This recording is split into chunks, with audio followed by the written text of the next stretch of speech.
standing tall against time, tides, and tyranny. This is not just a temple, it's a symbol of resilience. Welcome to Somnath, the eternal shrine of Gujarat. The Somnath Temple, perched on the western coast of Gujarat, is one of the 12 Jyotirlingas, sacred abodes of Lord Shiva. But what makes Somnath truly extraordinary is its history.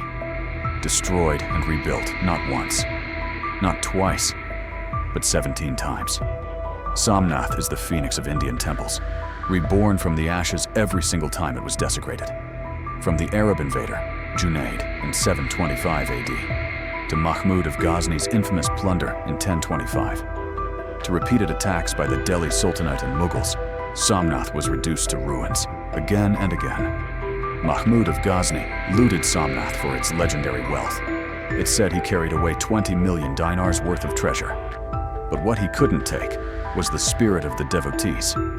Each time the temple fell, the people of India stood up.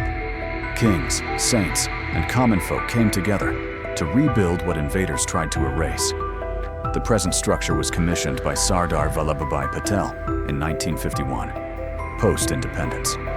Rebuilt in Chalukya-style architecture, it stands not just as a place of worship, but as a declaration: faith cannot be defeated. Today, Somnath welcomes thousands of pilgrims daily.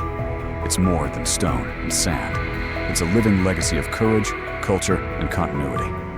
Somnath isn't just the story of a temple, it's the story of India, undaunted, unbroken, and eternal.